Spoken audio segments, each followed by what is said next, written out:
लड़ाई महिला से नहीं है भाई साहब। अगर आज भी वो मुझे सामने, एक सेकेंड, आज भी वो मुझे सामने मिलेंगी, I will shake hand, I might hug her as an individual, but लड़ाई विचारों की है। विचार एक ऐसी चीज है ना, विचार, मेरे विचार जो है वो बुलेट प्रूफ है। You can kill me but you can not kill my thoughts, you can not kill my ideas. तो जिस विचारधारा हमारे विचारधारा के अगेंस्ट हो, जो विचारधारा आपको उनसे नीचा बताती हो, जो विचारधारा आपको ढोर गवार शूद्र पशु नारी बताती हो, पता नहीं क्या प्रेशर दिया होगा, पता नहीं कितना लालच देके उनको प्लांट किया जाता है कि जाओ दलितों के बहुत वो हितैषी बनो, दलितों के केसेस उठाओ, फिर उनको बर्बाद करो। अगर ये इंसाफ होता तो मिनीषा वाल्मीकि का केस जब उनको बीजेपी वाले पहना रहे थे, वो गले में पुरस्कृत कर रहे थे और पार्टी ज्वाइन करा रहे थे, तो उन्होंने हाथरस के केस की बात करी, उन्होंने निर्भया के केस की बात करी और एक श्रद्धा के केस की बात करी। हाथरस का केस कहाँ गया?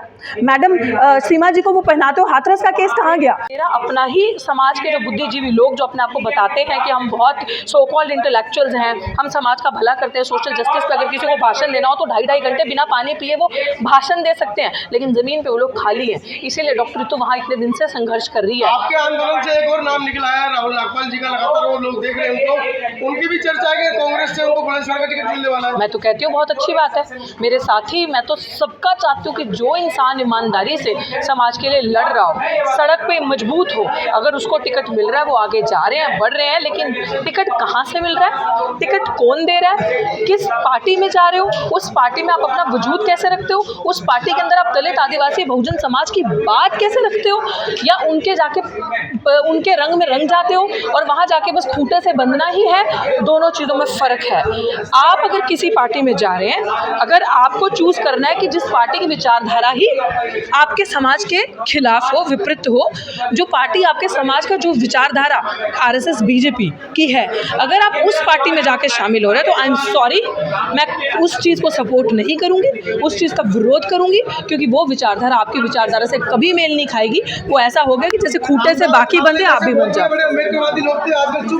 हाँ, आप जैसे लोग वहाँ जाएंगे तो क्या करेंगे? ऑफ कोर्स अगर हम जैसे वहाँ जाके लोग जाएंगे तो एक पैराडाइम शिफ्ट होगा, एक नैरेटिव क्रिएट होगा, एक जो पॉलिटिक्स होती आई है, जिस पॉलिटिक्स को देखते थक गए हैं हम लोग, और जिस पॉलिटिक्स को देखते हुए लोग ये डर का माहौल समझते हैं कि ये तो डर्टी पॉलिटिक्स है, पॉलिटिक्स में नहीं जाना। उस नैरेटिव को ब्रेक करेंगे और ये दिखाएंगे कि जितनी मजबूती से लड़ाई सड़क पर लड़ी जाती है ना, संसद में भी उतनी मजबूती से आवाज़ उठाई जानी चाहिए अपने समाज की, अपने समाज का नेतृत्व करना चाहिए उसी तरीके से, ताकि वहाँ जाके सिर्फ आप अच्छे अच्छे कपड़ों में ना जाओ, सिर्फ वहाँ जाके अच्छा वो नेहरू जैकेट सूट बूट पहन के मत घुसो, वहाँ पे जाके बड़ी बड़ी गाड़ियों से ना निकलो।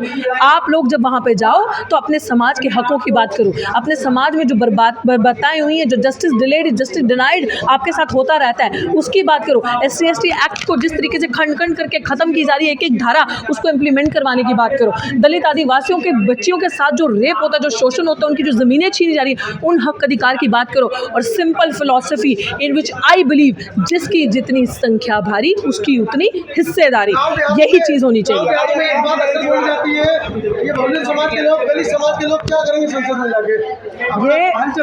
ये तो जो बात बोलते हैं, मुझे लगता है उन्होंने अम्बेडकर साहब को पढ़ा नहीं है या अम्बेडकर साहब को देखा नहीं है।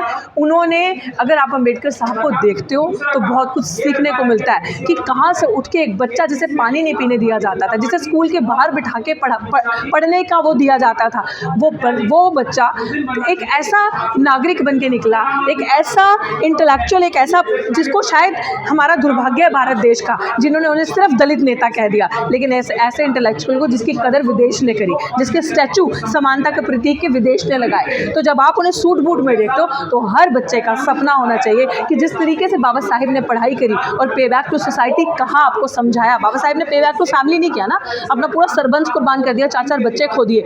ये शब्द नहीं रहने चाहिए, ये सिर्फ कथावाचक, ये कहानियाँ नहीं रहनी चाहिए। प्रैक्टिकली आपको इसको प्रूव करना चाहिए, और प्रैक्टिकली तभी आप प्रूव होगे। लाइक माइंडिंग, स्वार्थ को पीछे रखते हुए, स्ट्रॉन्ग हेडेड, जिनके जो फियरलेस हो, जो फियर्स हो, जिनके अंदर इनकी डंडे का, इनकी जेल का डर ना हो, जिनके अंदर इनके पर्चों से डर ना हो, जो एक नैरेटिव को ब्रेक करते हो कि भगत सिंह दूसरे के घर पे नहीं होगा। भगत सिंह का अगर अच्छा लगता है, अगर उसको सैल्यूट करते हो, अगर उसको श्रद्धांजलि देते हो शहीद भगत सिंह तो पहले औलाद भगत सिंह जैसी आपके घर पे हो। तो मैं उस आइडियोलॉजी में बिलीव करती हूँ कि अगर राष्ट्र बाबा साहब ने सबसे पहले रखा तो हमारे लिए भी सबसे पहले है। हमारे लिए भी संविधान को बचाना, भारत को बचाना सबसे बड़ी चीज़ है। और अगर लाइक माइंडेड लोग, स्ट्रॉन्ग फियर्स लड़ने वाले लोग वहाँ नहीं पहुँचे तो संसद भी इसी तरीके से आवारा हो जाएगी जो आज है। और अगर आप चाहते हैं संसद आवारा नहीं हो और संसद में बैठे लोग अपने आप को जो राजा समझ के बैठे हैं उनको ये एहसास दिलाना कि तुम जनता के नौकर हो, जनता तुम्हें चुन के भेजती है। मैं बार बार एक डायलॉग बताती हूँ आपको, वो डायलॉग नहीं है। लोकतंत्र में राजा नहीं मजबूत है, लोकतंत्र में जो लोग हैं वो सबसे ज़्यादा ताकत रखते हैं। हम लोग राजा को बनाने वाले हैं। तो जो राजा को हम बना के 545 वहाँ पे भेजते हैं उनको एहसास दिलाना कि ये जो तुम यहाँ बैठे हो ये जनता का नेतृत्व करने के लिए बैठे हो। एंड इट इज़ इम्पॉर्टेंट कि वो चेहरे ज़रूर वहाँ पहुँचे जो ईमानदारी से संघर्ष कर रहे हैं, लड़ाई लड़ रहे हैं। अगर वो लोग वहाँ पे नहीं आए तो गद्दार चील कौवे की तरह इसी तरीके से आपके हक खा जाएंगे। संविधान खत्म, SC/ST एक्ट खत्म हुआ, हसदेव जैसे गांव खत्म हो जाएंगे। और आपने देखा ऐसी रिपोर्ट्स अभी पढ़ी हैं कि इंडिया में एक एक बंदा जो है उसके पास 40% वेल्थ है। मतलब मान लो कि जितना 40% पैसा जितनी भी देश में वेल्थ है एक बंदे के पास है। तो हमारे बच्चे क्या करेंगे यार? सड़कों पे परेशान ही होंगे ना, रुलेंगे ही ना, शिक्षा प्राप्त कर पाएंगे ना, एक वक्त का खाना नहीं। अगर आपको ब्रेकफास्ट नहीं मिले ना या लंच नहीं मिले, पेट में चूहे कूदते हैं। हमारे देश में ऐसी हालत है कि 24-24 घंटे बच्चों को खाना नहीं मिल रहा। डॉक्टर रितु किसी भी पार्टी में नहीं जा रही। डॉक्टर रितु आपके सामने खड़ी है और अगर डॉक्टर रितु को कभी लगेगा कि डॉक्टर रितु किसी पार्टी में जाएगी, जा सकती है, तो इसी तरीके से प्रेस कॉन्फ्रेंस करके बड़ा ऐलान करेगी, सबको बताएगी कि हाँ मेरा ये मन यार। आप ऐसे मेरे दिमाग में भी कोई आइडिया नहीं है, कोई ऐसी चीज़ नहीं। अगर कुछ होगा, हमारी पूरी सेंट्रल कमेटी है तो मैं पूरा पब्लिकली क्लियर करूँगी ऐसी प्रेस कॉन्फ्रेंस। Very shameful. मैंने एड्रेस किया है। मैं कभी भी किसी भी व्यक्तिगत टिप्पणी नहीं करती हूँ क्योंकि मैं मानती हूँ कि मैं एक पढ़ी लिखी और लोग ये कहते हैं कि मैं इंटेलेक्चुअल हूँ and I too believe the same.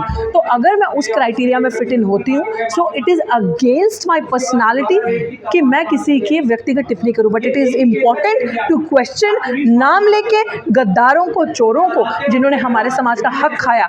और मैंने उनको क्यों क्वेश्चन किया? क्योंकि अभी हाथरस का केस हाल ही में हमारे पास आया, मिनिशा वाल्मीकि का, जिस केस को मार दिया था, जिस केस को ख़त्म कर दिया था, जिस केस के अंदर 4 कातिलों में से 3 कातिल बरी हो चुके थे। समझ रहे हैं? पहले बात सुन लीजिए। 3 कातिल बरी हो चुके थे और उस केस में ऐसे ऑर्डर करा दिए थे कि सरकार कहती है पुराना घर दे दो आप अपना तो नया घर दे देंगे। मतलब सरकार अपनी जेब से दे रही है, जनता के पैसे से ही दे रही है ना, हमारी टैक्स पेइंग का पैसा है ना। तो सोचिए, प्राचा साहब ने एक ही हेयरिंग में ये तक ऑर्डर्स ले आए कि उनको दिल्ली में घर दिया जाए और परिवार के एक बंदे को, ना कि एक, जितने भी परिवार में बच्चे हैं, लोग हैं, हर एक को सरकारी नौकरी दी जाए। ये हमारी ताकत थी क्योंकि ईमानदारी से लड़े। It's very shameful. I am seriously saying it's very shameful. It's very shameful if you are saying so.